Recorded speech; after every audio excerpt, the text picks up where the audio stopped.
Hydrogen के साथ जोड़ा तो क्या बन जाएगा, मीथेन बन जाएगा, है ना। एक कार्बन 4 हाइड्रोजन से जुड़ता है तो मीथेन बना देता है। मीथेन के बारे में बहुत सारे पॉइंट मैंने आपको नोट भी करवाए थे कि मीथेन दलदली एरिया में धान के खेत से निकलती है। मीथेन जो होती है उसे हम मार्स गैस भी कहते हैं, है ना। मीथेन मैंने पढ़ाया था बायोगैस में, गोबर गैस में सबसे ज्यादा मीथेन पाई जाती है, लेकिन कुछ पॉइंट मीथेन के रह गए थे तो वो पढ़ लीजिए। आज हम बहुत सारे कंपाउंड कर लेंगे और हो सकता है कि आज कंपाउंड वाला यहाँ पे खत्म हो जाए, फिर इसकी एक क्लास की प्रैक्टिस करवाऊंगी, है ना। एक क्लास की कंपाउंड के बाद प्रैक्टिस करवाऊंगी कार्बन एंड इट्स कंपाउंड वाले चैप्टर के क्वेश्चंस की, ठीक है। उसके बाद आपका केमिस्ट्री नियर टू फिनिश है, कोई ज्यादा चैप्टर नहीं बचे, फ्यूल वाला चैप्टर लेकर आऊंगी, है ना, जो आपका बचा हुआ है, बाकी तो ऑलमोस्ट सारा आपका केमिस्ट्री फिनिश है। चलिए फिर कार्बन के कंपाउंड में मीथेन की जब बात करते हैं, मीथेन में क्या क्या पॉइंट रह गया था, सुनो बच्चा। मीथेन के बारे में एक पॉइंट आता है जो सीएनजी होता है। सीएनजी का मतलब होता है कंप्रेस्ड नेचुरल गैस, प्राकृतिक संपीड़ित गैस, हिंदी में बोलते हैं प्राकृतिक संपीड़ित गैस। सीएनजी से क्या चलाते हैं हम, गाड़ियां चलाते हैं ना, प्राकृतिक संपीड़ित गैस। सबसे सस्ती सीएनजी तो पड़ती है, दिल्ली में तो बहुत सीएनजी के पेट्रोल पंप भी हैं। जब सीएनजी के पेट्रोल पंप कैसे सीएनजी पंप होता है ना, सीएनजी का मतलब होता है कंप्रेस्ड नेचुरल गैस। तो एक क्वेश्चन आता है कि सीएनजी में सबसे ज्यादा कौन सी गैस होती है, तो अगर पूछ लिया सीएनजी के अंदर सबसे ज्यादा कौन सी होती है, तो 95% कौन सी गैस होती है, मीथेन होती है। तो सीएनजी के अंदर 95% मीथेन होती है। और अगर आपसे पूछ लिया एलपीजी सिलेंडर में, एलपीजी का फुल फॉर्म होता है liquefied petroleum gas, liquefied petroleum gas, और हिंदी में बोलते हैं इसे तरल petroleum gas, liquefied petroleum gas या द्रवित पेट्रोलियम गैस, ठीक है।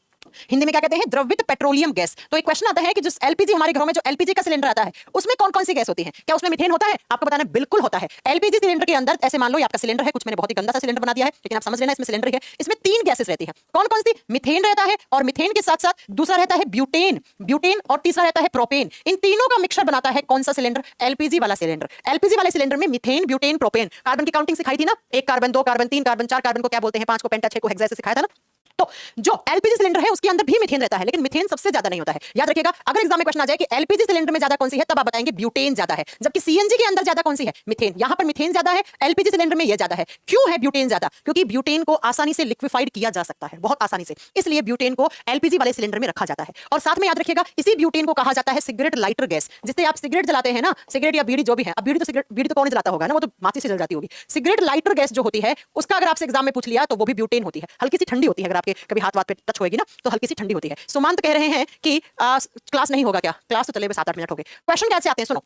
क्वेश्चन आता है सीएनजी का मुख्य घटक क्या है, main component of CNG methane. Question आता है एलपीजी का मुख्य घटक क्या है, आंसर होगा ब्यूटेन, आंसर होगा ब्यूटेन। ब्यूटेन के बाद ज्यादा कौन सी होती है, मीथेन होती है एलपीजी सिलेंडर में। तो बच्चा ये दोनों पॉइंट एलपीजी और सीएनजी से अपने कर लेना सही। अब बात करते हैं नेक्स्ट, मीथेन का ही एक एल्काइन ग्रुप है, मीथेन का ही एल्काइन ग्रुप है जिसकी वजह से हुआ था Bhopal gas tragedy. Bhopal gas tragedy 3 question बताऊंगी यहां से, तीनों एग्जाम में फंसते हैं, ध्यान से सुन लीजिएगा। भोपाल गैस ट्रेजेडी कब हुआ था, ये तो भाई हिस्ट्री में पढ़ोगे। भोपाल गैस त्रासदी कब हुआ था, है ना। क्या हुआ था कि भोपाल में एक फैक्ट्री के अंदर एक हानिकारक गैस का लिकाव हो गया था, जिसकी वजह से बहुत सारे लोगों की डेथ भी हो गई थी, बहुत सारे लोगों को रेस्पिरेटरी सिस्टम की प्रॉब्लम भी हो गई थी। और जब बात करते हैं भोपाल गैस ट्रेजेडी किसकी वजह से हुआ था, तो ये हुआ था बच्चा एमआईसी की वजह से, एमआईसी की वजह से। और जब बात करते हैं एमआईसी क्या होता है, तो यही है एक मीथेन का ही एल्काइल ग्रुप है जिसे बोलते हैं मिथाइल आइसोसाइनेट। लिख लीजिएगा, मिथाइल आइसोसाइनेट, इसकी वजह से हुआ था भोपाल गैस ट्रेजेडी। कब हुआ था, तो शायद जहां तक मुझे याद है 1984 में 2 दिसंबर की रात 3 दिसंबर का सुबह था, तब हुआ था। इसी मिथाइल आइसोसाइनेट की वजह से, ये एक टॉक्सिक गैस होती है, इसके रिसाव की वजह से वहां पर बहुत बड़ा ट्रेजेडी हुआ था। और एक बात हमेशा याद रखना, जिस कंपाउंड के एंड में एट लगा हुआ हो, एट लगा हुआ हो, वो हमेशा क्या होता है,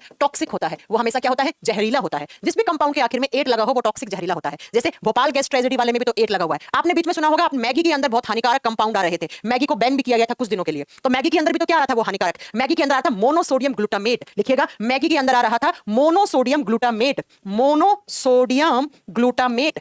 इसकी वजह से मैगी वगैरह पे बैन लगाने की बात हुई थी। और साथ में ही मैगी में लेड की मात्रा ज्यादा आ रही थी, और आप जानते हैं लेड वगैरह जो है वो हमारे नर्वस सिस्टम को डैमेज करने के लिए सबसे आगे रहता है। इसलिए अगर आपसे पूछ ले कि मैगी के अंदर हानिकारक टॉक्सिक कंपाउंड कौन सा था, मोनोसोडियम ग्लूटामेट। देखो इसके एंड में भी क्या है, 8 है, यहां पर भी एंड में क्या है, 8, तो ये भी टॉक्सिक, ये भी टॉक्सिक। ऐसे ही जो आप ब्रेड खाते हो ना, ब्रेड वो भी बच्चा ज्यादा नहीं खानी चाहिए। रोटी खाओ ना, चावल खाओ, उसमें आता है पोटेशियम ब्रोमेट, ब्रेड के अंदर आता है पोटेशियम ब्रोमेट, तो ये भी हानिकारक है। ब्रेड के अंदर होता है पोटेशियम ब्रोमेट। तो जिस भी कंपाउंड के एंड में 8 लगा हो वो हमेशा हानिकारक रहता है। जैसे भोपाल गैस ट्रेजेडी हुआ था एमआईसी की वजह से, मिथाइल आइसोसाइनेट की वजह से। मैगी के अंदर मोनोसोडियम ग्लूटामेट आया था और लेड आया था, ब्रेड के अंदर पोटेशियम ब्रोमेट। तो ये आपको याद रखना है। एलपीजी सिलेंडर, सीएनजी से दोनों पॉइंट मैंने क्लियर कर दिए हैं, साथ में ये 8 वाला पॉइंट क्लियर कर दिया है। अब एक बच्चा भी बार बार कह रहा है, बच्चा आपको एक बात बताऊं, एलपीजी वाला जो सिलेंडर होता है, इस सिलेंडर के अंदर सबसे ज्यादा कौन सी गैस रहती है, इसके अंदर रहता है ब्यूटेन एंड मीथेन, है ना। ब्यूटेन सबसे ज्यादा होता है, उसके बाद क्या होता है, मीथेन होता है, उसके बाद क्या होता है, प्रोपेन होता है बच्चा। इन तीनों के मिक्सचर को हम क्या बोलते हैं, एलपीजी बोलते हैं। और मैं आपको बता दूं, जो एलपीजी है उसके अंदर कोई स्मेल नहीं आती है, इसके अंदर कोई स्मेल नहीं आती है। नेचुरल मतलब एलपीजी के अंदर कोई स्मेल नहीं होती है, गंधक नहीं होती है। लेकिन आपने देखा होगा जब कहीं पर भी कोई सिलेंडर से गैस निकल रही होती है, वहां पर क्या होता है बच्चा, स्मेल आती है। तो उस स्मेल की पहचान करवाने के लिए एक कंपाउंड डाला जाता है ना।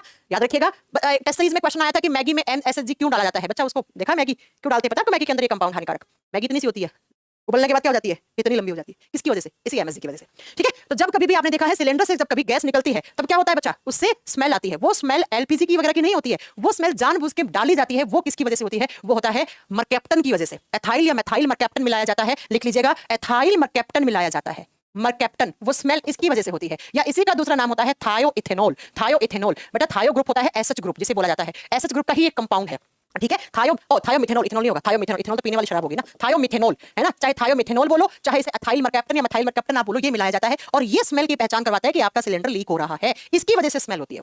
वो एलपीजी की नहीं होती है, वो मरकैप्टन की होती है, वो थायोइथेनॉल की होती है। ठीक है, और एक और मैं आपको पॉइंट बता दूं, जो CH4 होता है, CH4 बोले तो मिथेन। मिथेन एक ग्रीन हाउस गैस भी है, मिथेन एक ग्रीन हाउस गैस भी है। अब ग्रीन हाउस गैस का मतलब क्या है, हरित गृह प्रभाव गैस भी है, हरित गृह गैस प्रभाव या गृह गैस कह दो। ठीक है, अब ये ग्रीन हाउस इफेक्ट आपने पढ़ा है स्कूल में कि अर्थ से इतनी ज्यादा सनरेज आती हैं जिससे हमारा अर्थ का टेम्परेचर बढ़ जाता है, लेकिन वो वापस आपके तक नहीं आ पहुंच पाती हैं। किसकी वजह से, कुछ जो गैसेस होती हैं उनकी लेयर की वजह से। ये सब आपने पढ़ा होगा एनवायरमेंट में। ठीक है बच्चा, चलो अगले क्वेश्चन में चलते हैं, नेक्स्ट क्वेश्चन पे। तो ये कुछ मिथेन से बनने वाले क्वेश्चन थे। मिथेन को ही मार्स गैस बोलते हैं, धान के खेत से निकलती है, कोयले के फैक्ट्री से निकलती है। उसके साथ आप बताएंगे इसका जो एल्काइल ग्रुप है MIC, उसी की वजह से भोपाल गैस ट्रेजेडी हुआ था। मिथेन जो होती है वो बायोगैस में ज्यादा होती है, CNG में ज्यादा होती है, LPG में होती है, लेकिन ब्यूटेन से कम होती है। ये सारे क्वेश्चन आपको मिथेन से याद रखने हैं। और मिथेन किसका कंपाउंड है, जब कार्बन हाइड्रोजन के साथ जुड़ता है, जब एक कार्बन 4 हाइड्रोजन के स्ट्रक्चर बना के बताया था मैंने, 4 हाइड्रोजन के साथ जुड़ता है तो क्या बनता है बच्चा, कार्बन 1 हाइड्रोजन 4, तो कौन सा कंपाउंड, CH4 बनता है। चलो पहला कंपाउंड कंप्लीट हो गया, दूसरा कंपाउंड पढ़ते हैं कार्बन का ही। कार्बन को जब आप हाइड्रोजन के साथ जोड़ोगे, 2 कार्बन को 4 हाइड्रोजन के साथ जोड़ दो तो इसे क्या कहा जाता है, इसे एथाइलीन कहा जाता है। 2 कार्बन को 4 हाइड्रोजन से जोड़ोगे तो इसे एथाइलीन कहा जाता है, C2H4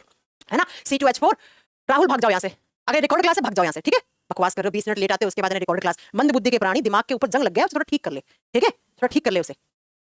चलो क्या बताना है आपको कि ये एथाइलीन की जब बात करते हैं या इथेन की जब बात करते हैं, ये कहां इसी को तो इथेन बोलोगे आप, ये कहां काम आता है। एक तो बच्चा आपको पॉलीमर वाली क्लास में पढ़ाया गया होगा या पढ़ाया जाएगा कि ये इथेन पॉलीमर बनाने में, कौन सा पॉलीमर, पॉलीथीन बनाने में। जब पॉलीथीन हमारे घरों में काम ली जाती है, वो पॉलीथीन किसका बहुलक होती है, वो इथेन का ही तो बहुलक होती है। इथेन की जब n नंबर ऑफ यूनिट जुड़ती हैं तब पॉलीथीन बनता है, तब क्या बनता है, पॉलीथीन बनता है। दूसरा, ये एथाइलीन की फॉर्म में ही प्लांट के अंदर पाया जाता है, क्या, प्लांट हार्मोन है बच्चा। ये प्लांट के अंदर, पेड़ पौधों के अंदर पाए जाने वाला प्लांट हार्मोन है, एक पादप हार्मोन है। और इसका काम क्या होता है, इसका काम होता है नेचुरल तरीके से फलों को पकाना। ये प्लांट हार्मोन है। प्लांट हार्मोन का मतलब है हार्मोन, ये क्या काम करेगा, प्राकृतिक रूप से फलों को पकाने का काम करता है। जो हमारे फल पकते हैं ना, वो बच्चा इसी हार्मोन की वजह से पकते हैं। तो एग्जाम में क्वेश्चन आता है कि पेड़ पौधों के जो फल हैं वो किस हार्मोन की वजह से पकते हैं, तो वो एथाइलीन हार्मोन की वजह से पकते हैं। और अगर मैं बात करूं, अगर ये एथाइलीन हार्मोन प्लांट के अंदर कम हो जाए तो अपने फ्रूट क्या रह जाएंगे, कच्चे रह जाएंगे। फ्रूट क्या रह जाएंगे, कच्चे रह जाएंगे। तो या तो क्वेश्चन ऐसे पूछेगा किस हार्मोन की वजह से फल पकते हैं, फ्रूट राइपनिंग होती है, या पूछेगा किस हार्मोन की कमी से प्लांट के ऊपर जो फल होते हैं वो कच्चे ही रह जाते हैं। तो आंसर तो सेम है। तो अगर ये हार्मोन की कमी हो गई तो हमारे जो फ्रूट हैं वो कच्चे रह जाते हैं। जैसे अक्सर आपने देखा होगा केले बहुत कच्चे रह जाते हैं, वे केले के पौधे में बड़ी आसानी से इसकी कमी हो जाती है। इसलिए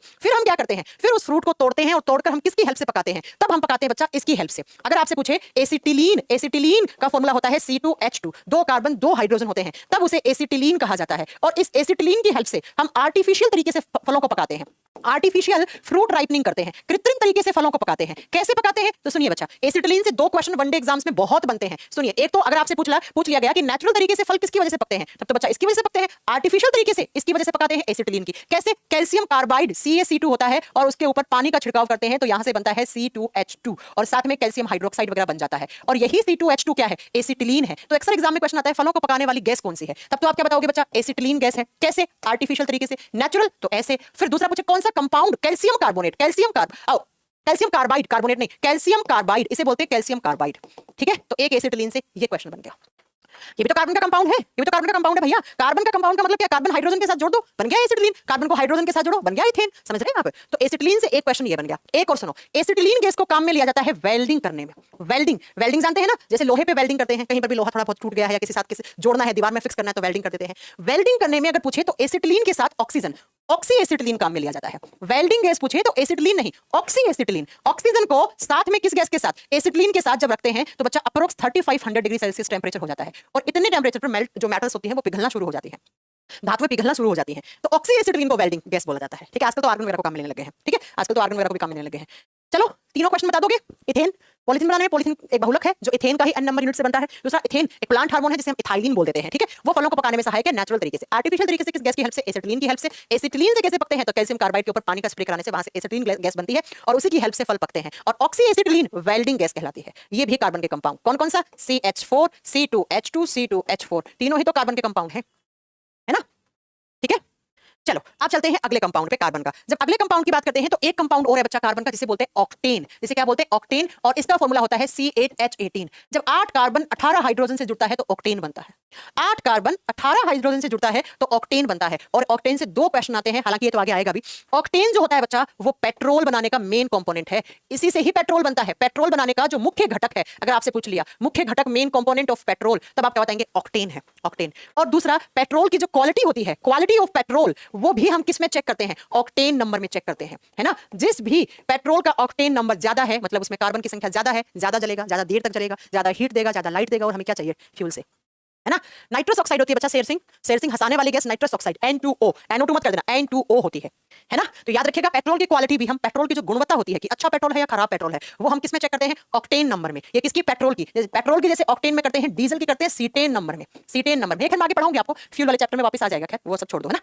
तो ये ऑक्टेन, कार्बन 8 हाइड्रोजन 18 क्या बन गया? Octane. Carbon 1 4 hydrogen methane, carbon 2 hydrogen आपका ethane, 2 acetylene, 2 carbon 4 hydrogen ethane. आइए अगले कंपाउंड पे, जो क्वेश्चन बन रहे हैं वनडे एग्जाम में, सिर्फ आपको वो याद रखना है, इससे ज्यादा नहीं याद रखना है। नेक्स्ट बच्चा अगला आता है, जब आप कार्बन को किसके साथ जोड़ दो? ऑक्सीजन के साथ। अभी तक तो आप हाइड्रोजन के साथ जोड़े थे, अब आप कार्बन को ऑक्सीजन के साथ जोड़ दो। जब कार्बन को ऑक्सीजन के साथ जोड़ा तो क्या बना? कार्बन मोनोऑक्साइड बना बच्चा। क्या बना? कार्बन मोनोऑक्साइड बना। और ये तो एक बहुत जहरीली गैस होती है, कभी सुना है आपने? ये तो बहुत जहरीली गैस होती है। कार्बन ऑक्सीजन के साथ जुड़ा, एक कार्बन एक ऑक्सीजन के साथ, तो डाई एटॉमिक बन गया, और बोले तो कार्बन मोनोऑक्साइड। कार्बन मोनोऑक्साइड को सफोकेटिंग गैस या दम घोटू गैस कहते हैं बच्चा। ये दम घोट के मार देती है, सफोकेशन होने लग जाती है इसकी वजह से, दम घुट जाता है एकदम। इसी को कहा जाता है मीठी नींद लाने वाली गैस। इसकी वजह से नींद आती है, और इतनी मीठी नींद आती है कि आप मर जाते हो। इसी को कहा जाता है silent killer gas. Silent killer, silently मार देगी, आपको लगेगा आपको नींद आई है, लेकिन नींद नहीं, आप मर चुके हैं। आप मर सकते हो धीरे धीरे, साइलेंटली मार देती है, ठीक है। तो अगर आपसे पूछे सफोकेटिंग गैस कौन सी होती है, तब भी आप बताएंगे कार्बन मोनोऑक्साइड। मीठी नींद लाने वाली carbon monoxide. Silent killer gas, silently मार देगा, कार्बन मोनोऑक्साइड। क्यों होता है ऐसा?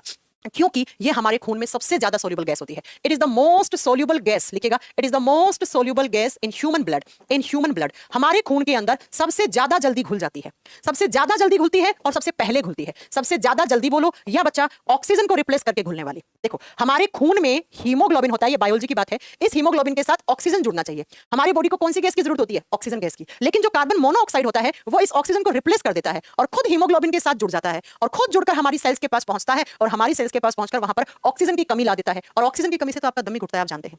ऑक्सीजन की कमी से क्या होता है? हमारा दम घुटता है, हम मर जाते हैं ऑक्सीजन की कमी से। तो ऑक्सीजन से भी 200 गुना ज्यादा जल्दी हमारे खून में घुल जाती है कार्बन मोनोऑक्साइड। और किसको रिप्लेस कर देती है? ऑक्सीजन को। खुद किसके साथ जुड़ गई? हीमोग्लोबिन के साथ। और हमारी बॉडी में धीरे धीरे ऑक्सीजन की कमी हो जाती है, हमारी बॉडी में कार्बन मोनोऑक्साइड ज्यादा हो जाता है। और बच्चा, ये केस कब बनता है? कभी आपने सुना हो, बंद कमरे में अंगीठी जलाकर नहीं सोना चाहिए। कमरा बंद है, अंगीठी का मतलब होता है जिसमें कोयला वोयला जला रखा है आपने, चूल्हा जला रखा है ना। कमरा बंद है, कहीं से भी बाहर से एयर नहीं आ सकती, ऑक्सीजन नहीं आ सकती। तो अंगीठी के अंदर कार्बन है, और बंद कमरा है, तो ऑक्सीजन प्रॉपर नहीं आ रही है, ऑक्सीजन की कमी हो रही है। तो इस कार्बन को ऑक्सीजन जला रहा है, हाफ ऑक्सीजन का मॉलिक्यूल। तो यहां से बनता है कार्बन मोनोऑक्साइड। और यही कार्बन मोनोऑक्साइड आप सांस लोगे, कमरा बंद है, तो आपके बॉडी में जाएगा, और बॉडी में जाकर धीरे धीरे धीरे हमारे खून के साथ ऑक्सीजन था, उसे रिप्लेस कर दिया, खुद जुड़ गया, और जाकर ये हमारे ऑर्गन्स के अंदर ऑक्सीजन की कमी कर देगा, हमारा दम घुटने लग जाएगा। और यह गैस टॉक्सिक गैस कहलाती है, बहुत ज्यादा जहरीली गैस कहलाती है। यह हमारे गाड़ियों के डीजल से भी निकलती है। इसीलिए आपने सुना होगा, अभी जब बहुत सारे लोग शिमला वगैरह गए थे, तो बाहर बहुत ज्यादा ठंड थी, तो वो ट्रैफिक में, तो बर्फ थी, तो वो ट्रैफिक में फंस गए थे, और गाड़ी का हीटर ऑन कर लिया था, और उन्होंने शीशे बंद कर रखे थे। अगर आपने बंद गाड़ी के शीशे आपने बंद कर रखे हैं गाड़ी के, और उसके अंदर हीटर जला रखा है, 1.5 से 2 घंटे में आप मर जाओगे। क्यों मर जाओगे? क्योंकि उसी हीटर से ही और यही गैस बनने लग जाती है। तो अगर आपके गाड़ी के शीशे बंद हैं और आपने हीटर चला रखा है, तो भाई आपको, आपके बॉडी में ये कार्बन मोनोऑक्साइड जाएगी, और आपको सफोकेशन फील करवाएगी, और आपकी डेथ हो जाती है। ऐसे इसीलिए ना ही तो बंद शीशे करके गाड़ी में ज्यादा देर तक रहना चाहिए हीटर वगैरह चला के, और ना ही बंद कमरे में अंगीठी जलाकर रहना चाहिए।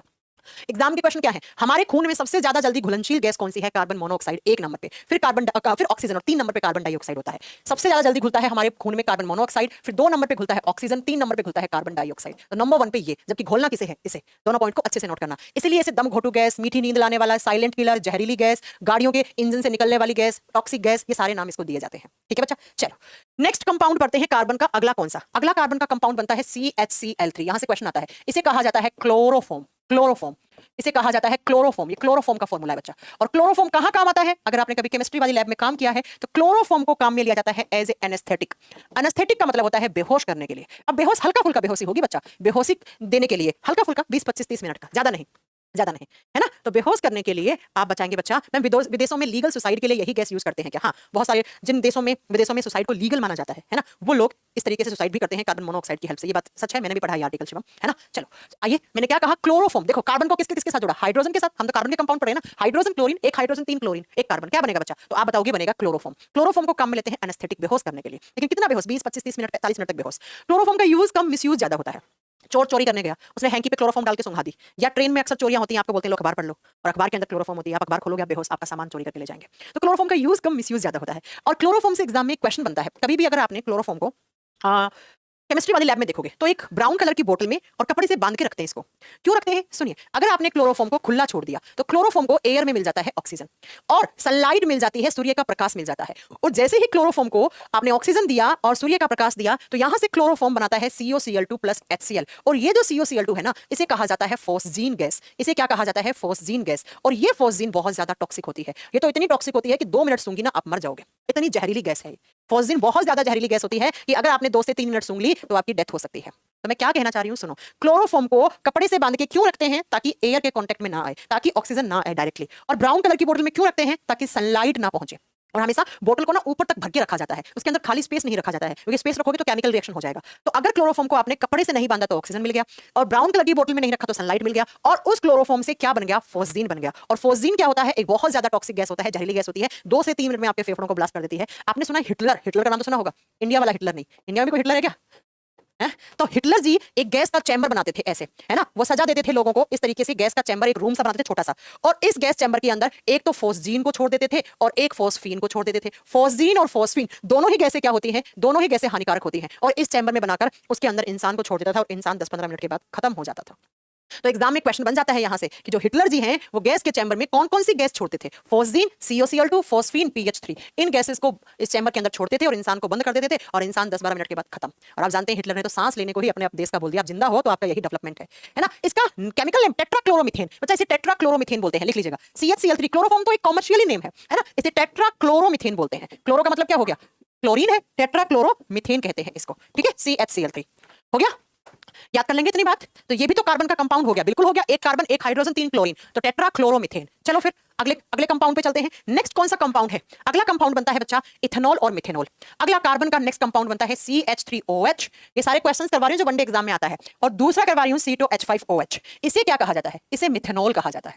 ये भी तो कार्बन का कंपाउंड है। कैसे? कार्बन, हाइड्रोजन, ऑक्सीजन जुड़ गए तो मिथेनॉल बन गया, इसे कहेंगे मिथेनॉल। और इस नीचे वाले को कहेंगे इथेनॉल। इथेनॉल, मिथेनॉल, इथेनॉल, ये 2 कंपाउंड और बन गए कार्बन के। जो ऊपर वाला मिथेनॉल है बच्चा, इसे कहा जाता है जहरीली शराब। ये जहरीली शराब है, ये टॉक्सिक एल्कोहल है, जहरीली शराब है। इसे पियोगे तो या तो अंधे हो जाओगे या आपकी डेथ हो जाएगी, या तो अंधे हो जाओगे या आप मर जाओगे। तो ऊपर वाली को कहा जाता है मिथेनॉल, और नीचे वाले को इथेनॉल या एथाइल अल्कोहल, है ना बच्चा, एथाइल अल्कोहल। और ये वाली होती है पीने वाली शराब। जितनी भी ड्रिंक्स आती हैं, जितनी भी हार्ड ड्रिंक्स आती हैं, शराब आती है, वो किससे बनती हैं? वो इथेनॉल की बनी हुई होती है। वो किसकी बनी हुई होती है? इथेनॉल की बनी हुई होती है। तो ये खराब अल्कोहल है, पीने से अंधे हो जाओगे या मर जाओगे। ये पीने वाला है इथेनॉल।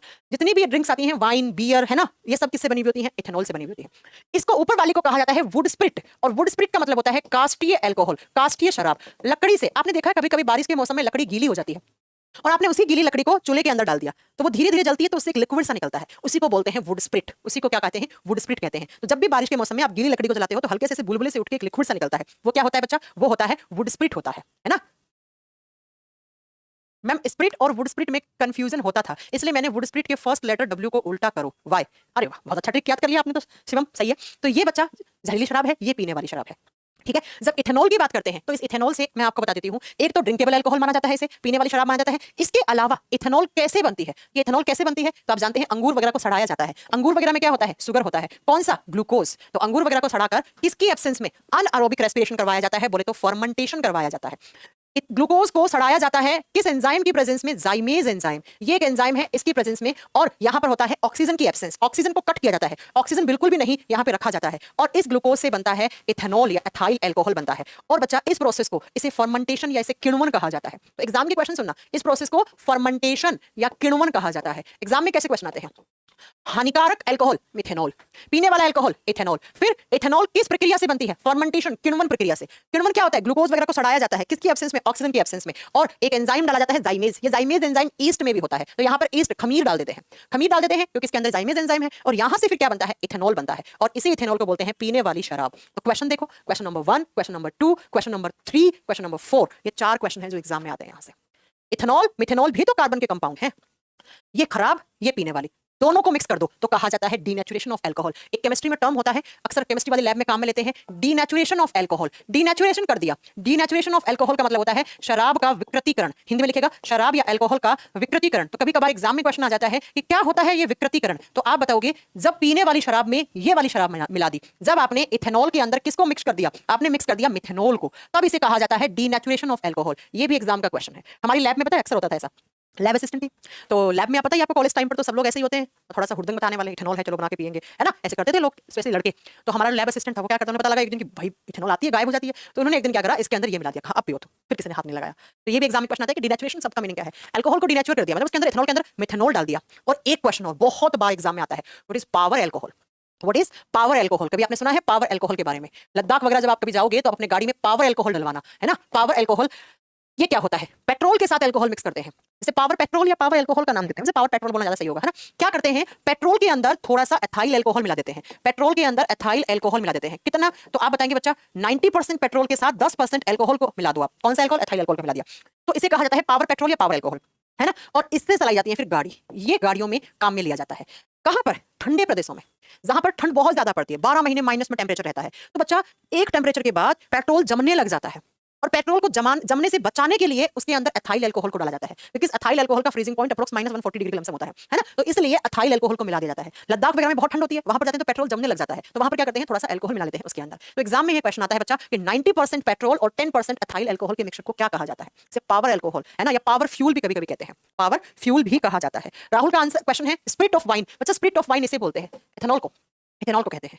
सारे याद हो गए हैं सारे क्वेश्चन, किसी को प्रॉब्लम तो नहीं है ना। बता दोगे, ethanol, methanol, denaturation of alcohol and power alcohol, ये सारे क्वेश्चन एग्जाम में आते हैं। ठीक है, चलो तो ये हो गए आपके कार्बन के कंपाउंड। अब नेक्स्ट एक दो कार्बन के कंपाउंड से और क्वेश्चन आता है। एक आता है एसीटोन से, एसीटोन से क्वेश्चन आता है, वो भी सुनो। जब कार्बन को आप डबल बॉन्ड ओ ग्रुप से जुड़ते हो तो एसीटोन बनता है। डबल बॉन्ड ओ को कहा जाता है कीटोन ग्रुप। क्या कहा जाता है, कीटोन ग्रुप। और यहां से बनता है CH3, C double bond O CH3, इसी को कहा जाता है एसीटोन। और एसीटोन क्या होता है, nail paint remover. Nail paint remover, लड़कियां जो नेल पॉलिश हटाती है ना, उस केमिकल को एसीटोन कहा जाता है। नेल पॉलिश हटाने के लिए जो केमिकल रसायन उपयोग लिया जाता है वो एसीटोन होता है। या कभी कभी पेंट जब गाढ़ा हो जाता है तो इसे थिनर कर, पेंट को पतला करने के लिए जो हम थिनर डालते हैं वो भी ये होता है। इसका दूसरा नाम थिनर भी होता है, इसका दूसरा नाम थिनर भी होता है ना। तो अगर आपसे पूछ ले नेल पॉलिश रिमूवर या थिनर किसे माना गया है, कार्बन को कीटोन ग्रुप के साथ जुड़ते हो तो एसीटोन बनता है, इसी को नेल पेंट रिमूवर या इसी को थिनर कहा जाता है। ये सारे क्वेश्चन आपको याद रखने हैं। ये कार्बन के कंपाउंड इतने ही आपको पढ़ने हैं बच्चा, इससे ज्यादा कोई ऐसा कुछ होंगे वो प्रैक्टिस क्लास में आ जाएंगे आपके सामने। हाँ, हल्का फुल्का बच्चा नशे करने में भी काम में लेते हैं। अगर एसीटोन को थोड़ा ज्यादा देर तक सूंघ लो तो उससे आपको हल्की सी नशा जैसी भी फीलिंग्स होने लग जाती है। बड़ा सस्ता मिलता है, 2-4 रुपए का, जैसे दिल्ली में तो बड़ा फेमस है, सॉल्यूशन नाम से इसे बोलते हैं, है ना, सोल्यूशन बोलते हैं। करेक्ट है। तो ये कार्बन के कंपाउंड है। ज्यादा क्वेश्चन, अब देखो बच्चा CO2 भी तो कंपाउंड है कार्बन का। अगर आपने कार्बन को 2 ऑक्सीजन के साथ जोड़ा तो CO2 बन जाएगा। अब कार्बन डाइऑक्साइड के तो मैंने सारे पॉइंट आपको करवा दिया है। कार्बन डाइऑक्साइड कहां कहां काम आते हैं तो मैंने ये सारी प्रीवियस क्लासेस में आपको सब बता चुकी हूं कार्बन डाइऑक्साइड के बारे में, कि कार्बन डाइऑक्साइड है, इसे लिख लो अगर नहीं मालूम है तो। इसी को मेन ग्रीन हाउस गैस कहते हैं, ये भी ग्रीन हाउस गैस है ना, ग्रीन हाउस गैस है। इसके अलावा कार्बन डाइऑक्साइड कहां काम आता है, प्लांट्स के फोटोसिंथेसिस में काम आता है। प्लांट प्रकाश संश्लेषण की क्रिया करते हैं तो वो किसकी हेल्प से, कार्बन डाइऑक्साइड की हेल्प से। कार्बन डाइऑक्साइड आग बुझाने में सहायक है। आग बुझाने वाला जो सिलेंडर होता है उसके अंदर कौन सी गैस होती है, कार्बन डाइऑक्साइड होती है। इसके अलावा कार्बन डाइऑक्साइड गैस की वजह से ही जो हम पूड़ी वगैरह बनाते हैं उसमें सोडा डालते हैं, सोडे से CO2 निकलता है, और इस CO2 से ही तो पूड़ी वगैरह फूलती हैं। तो जो फूड मटेरियल्स होते हैं उनको फ्लफी बनाने में, उनको फुलाने में कार्बन डाइऑक्साइड काम आता है। और कोल्ड ड्रिंक की बोतल में यही होता है, ये सब करवा चुकी हूं मैं। कोल्ड ड्रिंक की बोतल को जब आप ओपन करते हैं तो कोल्ड ड्रिंक की बोतल में भी यही होता है, सोडे की बोतल में भी यही होता है, तो सोडा बोतल में भी यही कार्बन डाइऑक्साइड काम में लिया जाता है। सॉफ्ट ड्रिंक में, सोडे की बोतल में, इसके साथ साथ ये मेन ग्रीन हाउस गैस भी होती है, फोटोसिंथेसिस में, आग बुझाने में, इन सब में कार्बन डाइऑक्साइड। और कार्बन डाइऑक्साइड को नॉन टॉक्सिक गैस भी माना जाता है। ये हमारे लिए जहरीली नहीं होती है और ये नॉन पॉल्यूटेंट गैस भी कहलाती है। इससे कोई पॉल्यूशन भी नहीं होता है, तो इसे नॉन पॉल्यूटेंट गैस भी कहा जाता है। ये सारे क्वेश्चन तो मैं आपको बहुत पहले करवा चुकी हूँ। CFC का भी करवा दिया, कार्बन क्लोरोफ्लोरोकार्बन भी करा चुकी हूँ। CFC क्लोरोफ्लोरोकार्बन लिख लो, इसके बारे में भी। CFC इसे कहा गया है क्लोरोफ्लोरोकार्बन, क्लोरोफ्लोरोकार्बन। और बच्चा इसी का ही दूसरा नाम है फ्रियोन, इसी को ही कहा जाता है फ्रियोन। और इसे पहले कहा जाता था AC गैस, AC में भरी जाती थी। AC में क्या काम आती थी, एज ए रेफ्रिजरेंट। और रेफ्रिजरेंट का मतलब होता है बच्चा प्रशीतक, ठंडा करने के लिए, ठंडक के रूप में। AC से जो ठंडी ठंडी हवा आती थी ना, वो किसकी वजह से, CFC की वजह से आती थी। लेकिन बाद में इस CFC के ऊपर क्या लगा दिया, प्रतिबंध, बैन कर दिया गया इसे। क्यों किया गया इसे बैन, क्योंकि बच्चा ये कर रही थी ozone layer depletion, ozone layer को नुकसान पहुंचा रही थी। और ओजोन लेयर से को बचाने के लिए हमें CFC को हटाना पड़ा, CFC को बैन करना पड़ा, CFC को बैन करना पड़ा बच्चा। कार्बन डाइऑक्साइड बायोगैस में, गोबर गैस में बिल्कुल होता है राहुल जी। बिल्कुल होता है। तो याद रखिएगा बच्चा, CFC क्लोरोफ्लोरोकार्बन, इसी को ही फ्रियोन या एसी गैस बोला जाता था। पहले ये फ्रीज में और एसी में भरी जाती थी और बाद में इसे बैन किया क्योंकि ओजोन लेयर को नुकसान पहुंचा रही थी। और ओजोन लेयर आप जानते हैं सूर्य के जो पैराबैंगनी किरणें होती हैं उनको हम तक आने से रोकता है और ये उसे नुकसान पहुंचा रहा है, तो इसे तो हटाना पड़ेगा ना। और याद रखिएगा CFC को बैन करने के बाद हमारी गैसेस में अब एसी के अंदर जो गैस आती है वो आती है ड्राई आइस। वो क्या आती है? ड्राई आइस, शुष्क बर्फ आती है। और ड्राई आइस को ही हम क्या बोलते हैं? सॉलिड CO2 बोलते हैं, ठोस कार्बन डाइऑक्साइड बोलते हैं। तो अब हमारी गैस एसी में ज्यादातर ये याद आता है, ये कंपाउंड भरा जाता है ना। चलो, तो ये सारे कार्बन के कंपाउंड थे। फ्रियोन से क्वेश्चन बन जाता है, क्लोरोफॉर्म से क्वेश्चन बन जाता है, C2H2 से बन जाता है, C2H4 से बन जाता है, मीथेन से बन जाता है, एसीटोन से बन जाता है ना। ये कुछ क्वेश्चंस हैं। अब क्या आता है एसी में? बच्चा बताया ना, एक तो ये आता है ड्राई आइस और एक और आता है HFC, हाइड्रोफ्लोरोकार्बन। हाइड्रोफ्लोरोकार्बन, हाइड्रोफ्लोरोकार्बन ये ओजोन लेयर डिप्लीशन का काम नहीं करता है, तो बैन तो इसे किया है ना CFC को। अब आता है हाइड्रोफ्लोरोकार्बन, HFC। CFC बैन होने के बाद ड्राई आइस, सॉलिड CO2 ठोस कार्बन डाइऑक्साइड या HFC हाइड्रोफ्लोरोकार्बन, ये सब भरा जाने लगा है अब एसी वगैरह में, फ्रिज वगैरह में। हाँ, लिक्विड नाइट्रोजन तो खैर बहुत ज्यादा ठंडा हो गया है ना। लिक्विड नाइट्रोजन तो बच्चा आइसक्रीम बनाने में काम में लेते हैं, इतना ठंडा है। जो लिक्विड नाइट्रोजन होता है ये तो आइसक्रीम बनाने में काम आता है, आइसक्रीम पार्लर में यूज करते हैं इसे। तो ये आपका carbon and its compound chapter finish हो गया है, जिसमें आपको 3 क्लास मिली है। तीनों क्लास में, पहली क्लास में कार्बन की कुछ प्रॉपर्टीज आपने याद की थी, दूसरी क्लास में कार्बन के एलोट्रोप, तीसरी क्लास में ये कुछ कंपाउंड थे जिनसे वनडे एग्जाम में क्वेश्चन बनता है। ठीक है, याद रखिएगा। ठीक है, एल्डिहाइड बच्चा CHO होता है, फॉर्मेल्डिहाइड, एल्डिहाइड। ठीक है, अब हम परसों की क्लास में इसके क्वेश्चंस की प्रैक्टिस करेंगे। एक क्लास में कुछ छोटे मोटे क्वेश्चन है जो सिर्फ प्रैक्टिस करवा के ही आपको करवा सकती हूँ, पता है, वो कुछ ऐसे होते हैं जो प्रैक्टिस करवा के ही करवा सकती हूँ। तो हम अब मंडे को, कल संडे है, कल नहीं, मंडे को हम एक कार्बन एंड इट्स कंपाउंड वाले क्लासेस की थोड़ी सी प्रैक्टिस करेंगे, क्वेश्चंस कुछ छोटे जो सिर्फ प्रैक्टिस ही हो सकते हैं। ठीक है, तो ये आपका कार्बन एंड इट्स कंपाउंड वाला चैप्टर भी केमिस्ट्री में फिनिश हो जाएगा। ठीक है बच्चों, तो मंडे को हम इसके कुछ क्वेश्चंस की प्रैक्टिस करेंगे।